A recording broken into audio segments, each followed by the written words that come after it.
Hello, I'm Aaron with SimpleTix.com. When you're using our event organizer app, the best way to read credit cards is using the wireless chip reader. This supports Apple Pay, Google Pay, contactless credit cards, and chip cards. It's the fastest and best way of using SimpleTix. Now, these are very, very hard to find nowadays. Since the pandemic, if you go to a Best Buy or a Target or a Walmart, they're nearly impossible to find.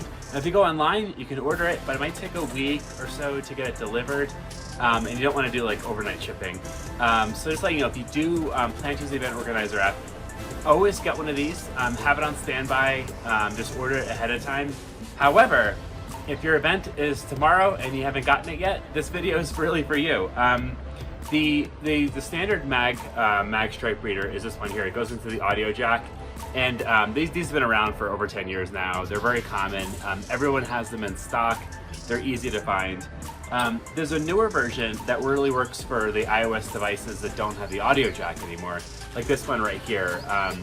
And I just got this at Best Buy just now. It's about $9.50. And let's unbox it and check it out. So, as you'd imagine, it has the Lightning port here. Take this plastic sleeve off here. Yeah, so it has the Lightning port here. And this would go into like an iPhone SE, an iPhone 7, 8, 9, 10, all the way to 15.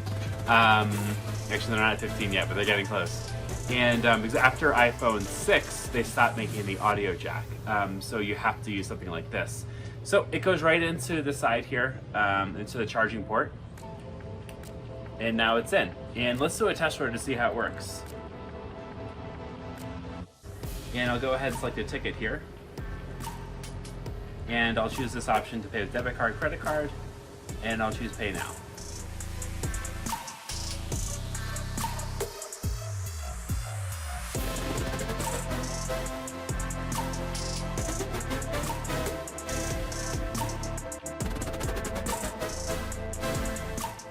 So in this video, I showed you how to use the mag stripe reader that goes into the Lightning port. It works identically really as the audio port version, which is this guy right here. On this particular iPad, I do have an audio port. I could plug it in on this side over here. But for now, in this video, I'm just showing you how to use the Lightning port version.